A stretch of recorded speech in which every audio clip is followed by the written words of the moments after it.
athlete over there. All right, thanks everybody for being here. Thanks for covering us. I'm going to start with an opening statement on Crab.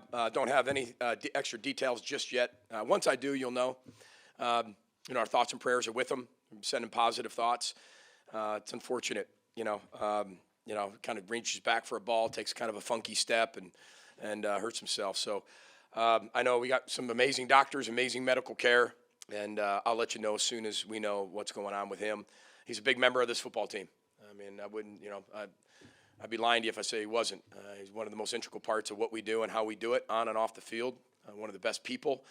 But no matter what, I mean, we're trained to row the boat. He's trained to row the boat. I've known him for 8 years. And no matter what, he'll put his oar back in the water. Whether we get him back or don't, we'll find out. But I do know this. We completed 12 passes and 6 other people caught balls, 6 different receivers.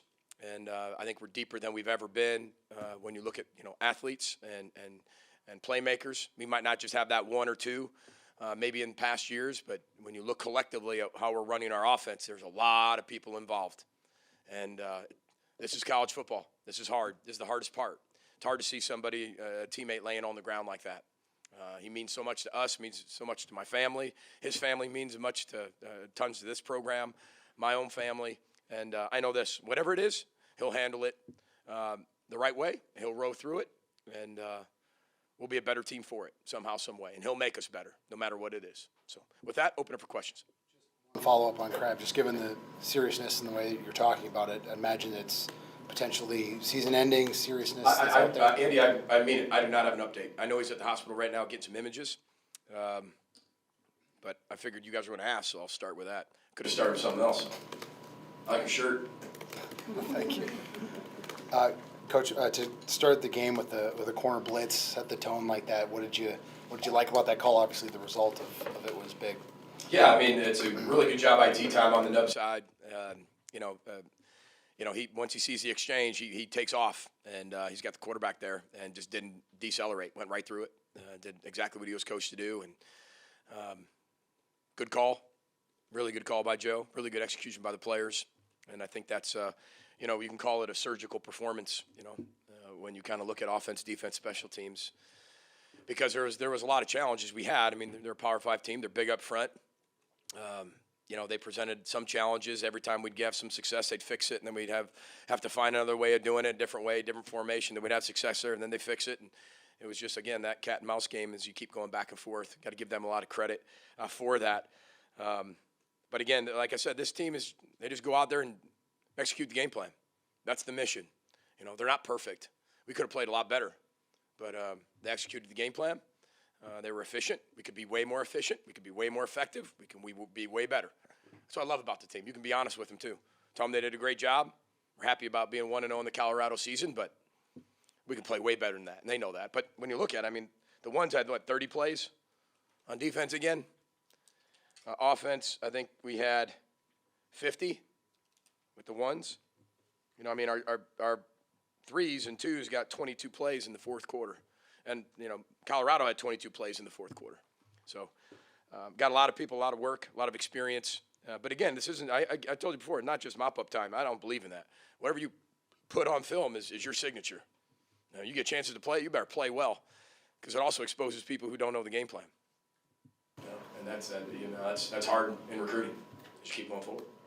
How about Mo tying Daryl Thompson's record today? Yeah, how is DT here? No, probably not.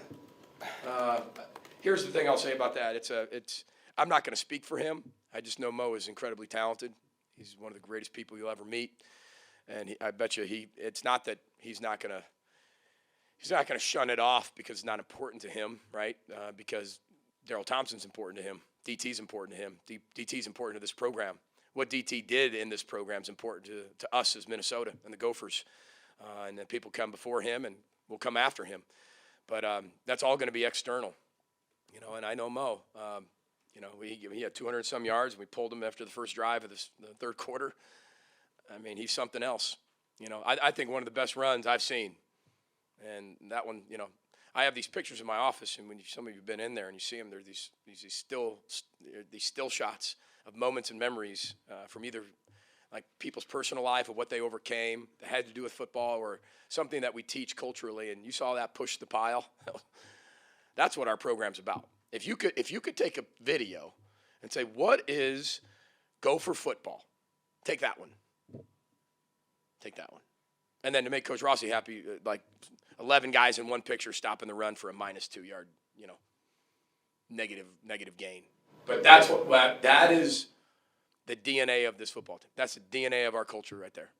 And I'm just glad he's on our team. He's an incredibly humble guy. Sometimes I think we all take for granted how humble he is and how special of a person he is. Coach, in view of your talent level, your coaching level, and your experience level, has that all sort of come together for you in view of how long you've been here? Yeah, well, I'll start by saying that it has nothing to do with me. I have an amazing staff. Head coaches that have any type of success, you're only as good as the people around you, players and staff. Because I think when you look back in my career, does it take you 10 years to realize that? Closer to 10 years than year one, because especially when you're a really young head coach. I became a head coach at 32 years old. And I've also had players that weren't very good, no disrespect to them, but we didn't have a very good team. I thought that I had to sit there and micromanage people because I was the head coach. I was in charge. It all ran through me. You find out real quick when you go 1-11, it's not about you at all. Nothing to do with you, actually. And I think one of the biggest strengths a coach can do, a head coach, is hire amazing people around you. And I have an administration, Mark Coyle and Joan Gable, who allow me to hire some of the most talented people in the profession and do everything we can to hold on to them. But also hire people who want huge dreams for themselves. So you're only as good as the people you surround yourself with. And sometimes those are difficult decisions you have to make. But we have amazing people inside the organization, from Thomas Barber as a GA now, to Emily Litwin, right, to Garrett Chernoff, to Marcus Hendrickson, to our coordinators, to our position coaches. We got amazing people, and we got great players. We got great players that really care for each other, and that's what matters to me, right? And I think that what Bill Parcells said back when I said this last, 1972 or something like that, winning coaches get fired and losing coaches get fired. They all get fired, but it's just kind of part of it. But while you're doing it, you have a chance to help other people's lives, including coaching staff members. And my job is to make them better position coaches, coordinators, and I know this, they make me a better head coach. And I can't thank them enough for their commitment every single day. PJ, your team was 13 for 15 on third downs. They were 1 of 12. Is that the situation in football you always talk about? It's one of them. It's one of them. I'd look at, time of possession. I think we dominated that, but I think that kind of got a little bit more unbalanced towards the fourth quarter. I think that skewed some numbers. I think if you take the fourth quarter completely out of the equation, I think the numbers look a little bit different. But anytime you're 13 of 15 on third down, you're going to be on the field a while. You're going to score points, and that's what we were able to do. We were able to avoid field goals and get touchdowns, which was critical. The 78% part, we talk about the ball. I think we won. Did we win the ball, or was it tied? Tied 1-1, right? Explosive plays. We had a lot of explosive plays, so we won that battle. And then tackling, I'm sure we tackled better.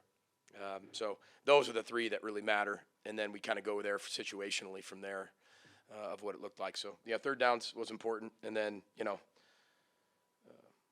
our scoring chances inside the green zone, 5 of 6, which, one of them we got to be way better. We can't have an interception off the ball that hits us in the hands. We can't do that. How nice was it to see some flashes from the younger pass rushers like Danny and Ja? Yeah, we're going to have to get way more pass rushers as we get into the Big Ten. And that's what's great about watching guys develop before our eyes. I always tell the story about Muhammad Ibrahim being on the scout team. He was a scout team player of the year. Chris Bell was on the scout team. John Michael Schmitz was on the scout team. We got some really good, talented young players, and you're starting to see some of those guys show up for us. But to have those guys come off the edge, Ja's got to keep coming. If he keeps coming and keeps getting better, he's one of the hardest people to block on our football team. Our offensive line hates to block the guy because he can contort his body, and he's so wide and long, he can contort his body, and you just can't get a good grip on him, and he's slippery for being a huge guy. And then Danny Strigow's just playing with just a high motor. But again, we play 30-some snaps with the ones, which hopefully this pays off down the road, I think, with the health of our team. opponents 149-17, 3 dominating wins, obviously going on the road against a ranked Michigan State team. Do you feel like you're prepared right now, or is there certain things you need to see going into next Saturday? All we can control is ourselves, and we're as prepared as we are, and we are prepared to be 1-0 in the Colorado season.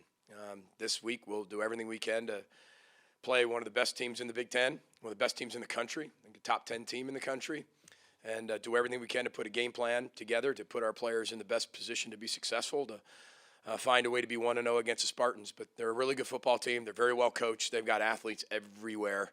We watched them in the offseason. They've done a great job with the transfer portal and development. They got playmakers everywhere. We know how good they are. But again, we can only focus on ourselves. And we just got to keep getting better, learn from this game film, and then apply it to the game plan coming up against the Spartans.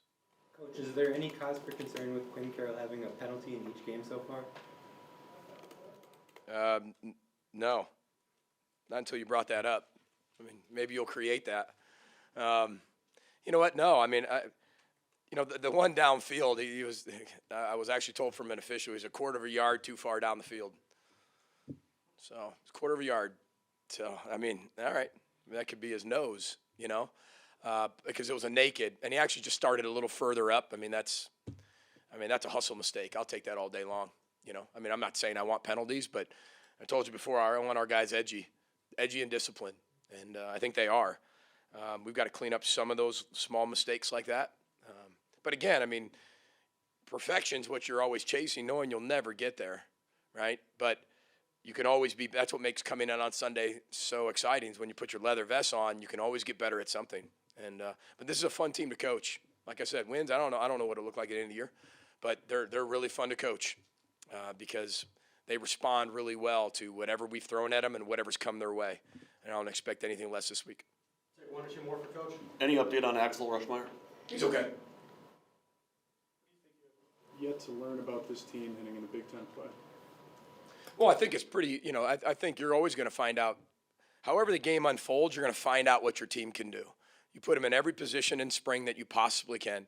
You create every situation you possibly can in training camp. You get to games and you create, even when, like I said last week, we took the coin toss and flipped it, right? Just to be able to create an opportunity for somebody to go on the field before someone else, like the offense go on instead of the defense. And you kind of do everything you can to ignore the scoreboard and just play, right? We're going to be in environments that aren't home. We're going to be in tight games. We're going to be in narrow games. We're going to be in games that are by wide margins. We're going to be in weather. We're going to be in all types of things. Again, those factors are external. We have to control us, and that's the only thing we can do. And one thing I do know about this football team, though, Ryan, is they do a really good job at controlling what they can control, which is very hard to get out of your football team and very hard to coach and then actually get that because, again, human nature sets in. Radio shows set in, opinions set in, media talks about things, external, right, recruiting, depth charts. You do everything you can to keep selfishness outside of the program and selflessness inside. So all those things you're doing to keep your team really, really tight and close. We're going to find out a lot more about our football team. I keep finding out every week something about our football team that maybe I didn't know before. And you look back every year, it's the same thing. You get done with your 13th game, you know more about than you did the 12th. And it just keeps happening. But I do know that they had what it took to be 1-0 and in the Colorado season and take care of business tonight. Any more for Coach? Is everyone all set? All right, thank you, everyone. All right, roll the boat, Sky Marco Gophers. Thanks, everybody.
reached 40 touchdowns to tie Darryl Thompson. What does that mean to you to kind of be in that category in program history?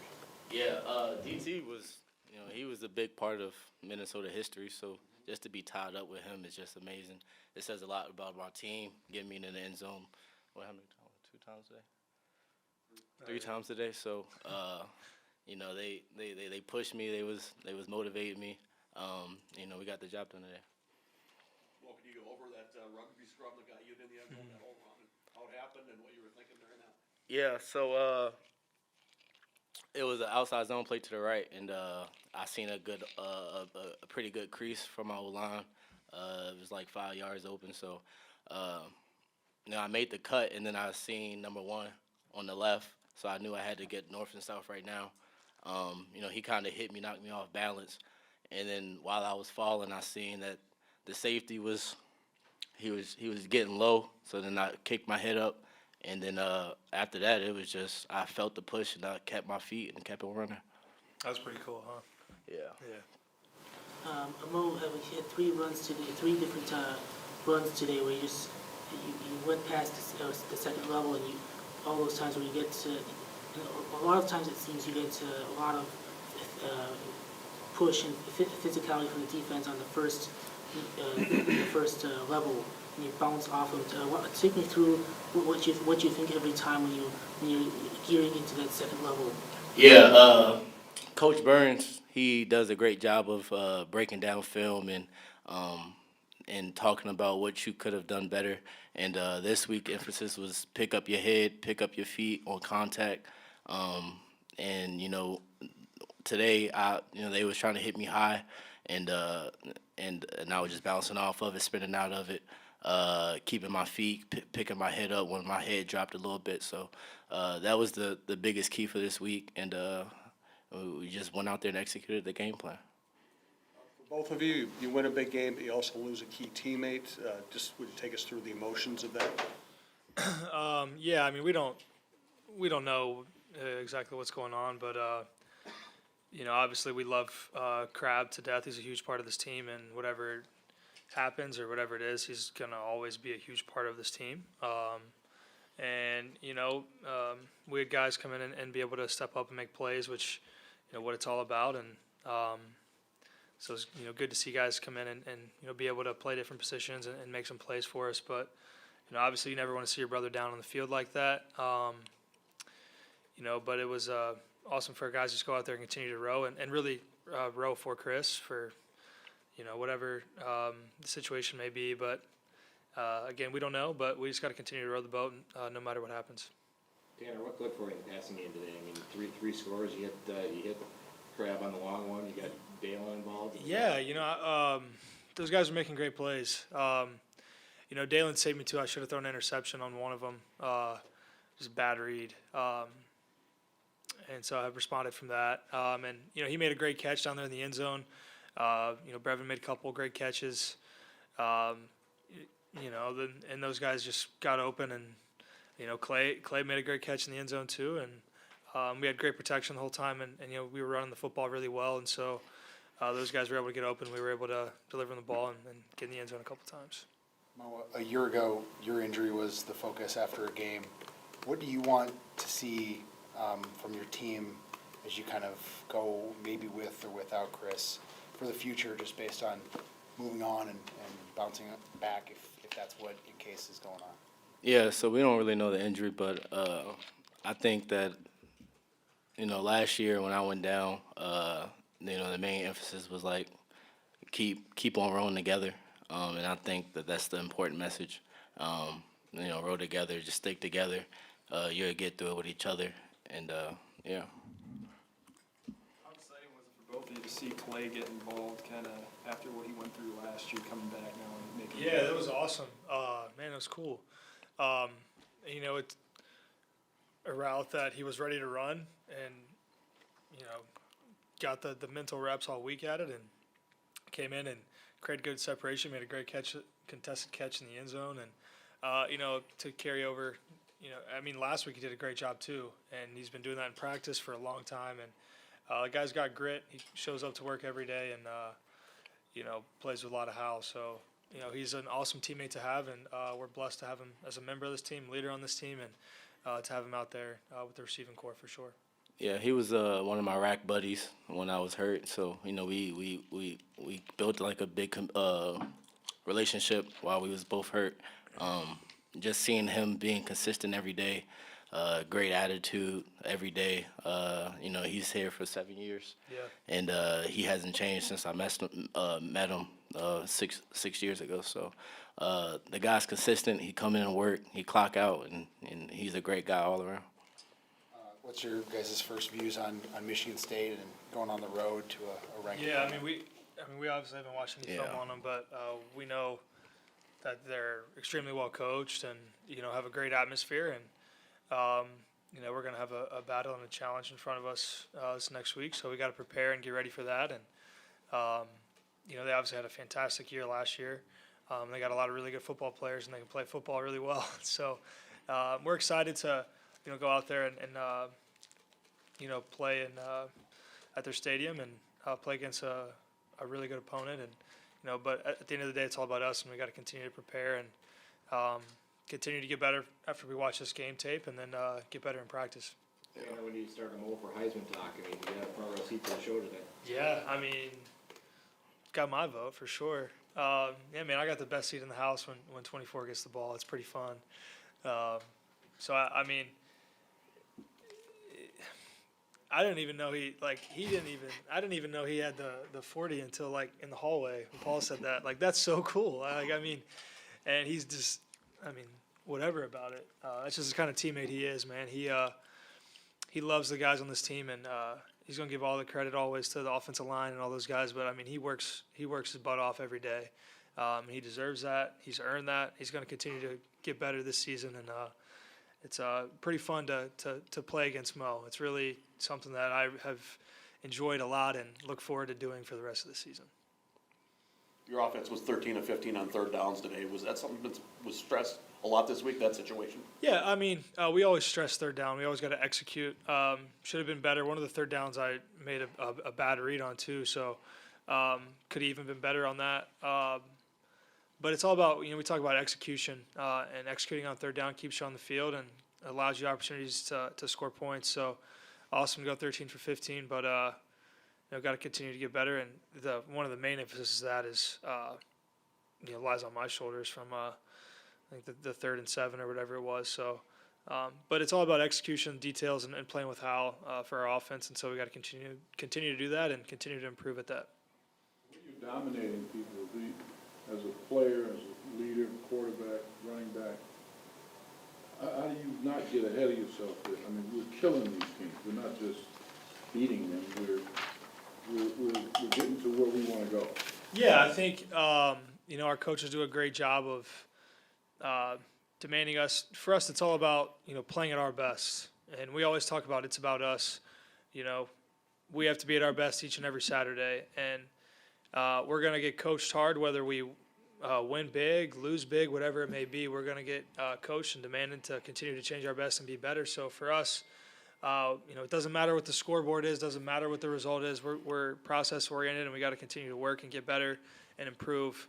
Because we'll watch this film. There's going to be a lot of stuff that we could have done a lot better and get better at. So, for us, it's that continuing to change your best every day, every play, within a game, in the week. And so our coaches do a great job of stressing that to us.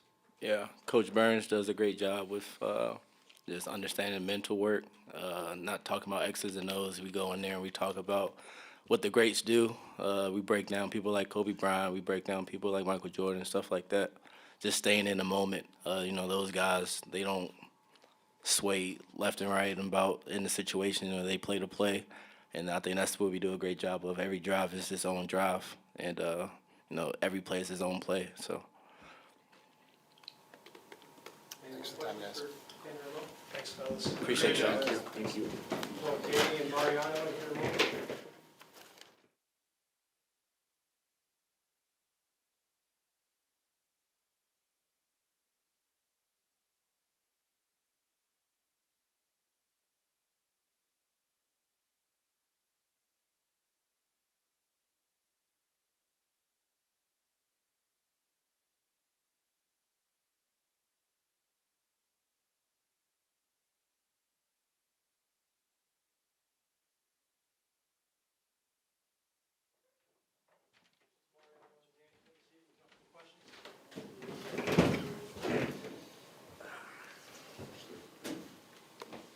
the thought process when you guys dial up a corner blitz on the first play of the game? Yeah, I mean, we knew we were going to come out and attack them. That was part of our game plan, and we talked about all week that we needed to get more takeaways. So for the first two things to go our way that quickly, just shows how prepared we were for this football game. And we talk about it all week. We need to get more takeaways. We only got one today, and our goal is 3 each game. So going forward, we have to continue to improve in that area. Mariano, through 3 weeks, what have you learned about this team that you didn't know before? Yeah, really tough team, and we have to continue to get more tough. The guys on this defense, this team, really love playing for each other, and it's a really connected football team. You see it in the way we prepare together. We get together as a defense and watch, a game together, make our calls, make our checks. We get together as a unit. All the extra work we put in after practice in the film room, things like that, just shows how dedicated and committed this football team is for the guy next to him. Your starting defense has allowed 3 points in 3 games. I mean, what does that say about this unit? Yeah, I mean, we know what we're capable of, and 3 points isn't acceptable. And we know that we have to continue to get better in a lot of areas. And, we're going into Big Ten play now, and our preparation, our execution has to continue to get better each week. And, our goal was to go 1-0 in this Colorado football season, and we did exactly that. And we know that there's more challenges ahead. Danny, Coach Rossi talked about the progress you made in the spring. What did you really focus on that helped you take your game to another level? I had a few sit-downs with Coach Rossi, with some of the other coaches on the staff, and I really just tried to hone in on what I needed to work on to make sure that when I go in the game, the standard doesn't come down, whether it was last year with Boye and Thomas and this year even with Thomas. I just need to sit down, really go into depth with Coach Rossi and Coach Haley, and really figure out what I need to do, whether it was the pass rush game, the run game, and then go apply those things in practice. Mariano, what can this team do, if Crab is out for a while, what can this team do to be able to move on from it, having done it so many times last year with so many offensive players? Yeah, I mean, first and foremost, we're not exactly sure what the story is with Crab, and, everybody in that locker room is praying for him and hoping for the best. But we got playmakers all over this offense and all over this team, and we know that this team isn't defined by one person, and that there's going to have to be people that step up, given whatever the circumstances, and we're going to have to rally around it. We know Crab, whatever his situation is going forward, is going to be a tremendous leader and a tremendous impact, whatever way he can for this football team. Danny, Coach Rossi talked about finishing pressures into sacks. There's some pressures today that maybe should have been sacks. How do you kind of do that to kind of finish those kind of plays? Yeah, just keep playing through the play. One of the things coming into this week was we had to get the pass rush game to kind of get into that finishing area. And coming off of last week, we didn't get home as many times as we wanted to. This week we tried to hone in on, finishing those rushes, getting to the level of the quarterback. And if you get to the level of the quarterback, come back, counter back. Just being able to keep working through your process, keep throwing move after move, have a progression. The first move doesn't work, hit another move. Just always making progress towards the quarterback. For either of you, what's the view from the sideline like watching Mo do his thing? Yeah, it's good to see him back. He looks better than ever, and to see that is exciting. And, he's just going to continue to get better, get more confident, and, he's a huge part of our offense, and we're just excited to see him coming back from such a, terrible injury, and to where he is now is just tremendous. Mariano, what's the early thought on Michigan State? I know you guys were focused on what you guys had at hand, but to go on the road to start Big Ten play against a ranked team, what do you need to see next week? Yeah, like I said, our preparation needs to get better. The points of emphasis that our coaches give us, I'm sure it'll be more takeaways. We need to strive to get more of those. We talked about the pass rush going into this game. We just have to continue to build off the points that our coaches give us, and then execute the game plan better. Like I said, I haven't really looked at Michigan State at all, but we worry about us and focus on what we have to do to win the football game. It's going to be our first road game, so we're going to have to teach the young guys what it's like to play on the road. And we talk about it all the time. Our culture travels. It doesn't matter where we play. Our standard of football comes with us. So yes, it's the first road game, but it shouldn't change anything for this football team. PJ called the performance, quote, surgical. What sort of examples do you have defensively that you felt met that definition? Yeah, I think just following the points of emphasis that our coaches gave us. Like Danny talked about, pass rush was a huge emphasis this week. We did not get home nearly as much as we wanted to last week, and I thought that we were able to put a lot of pressure on the quarterback this week. You know, and then just executing the game plan, everybody doing their job.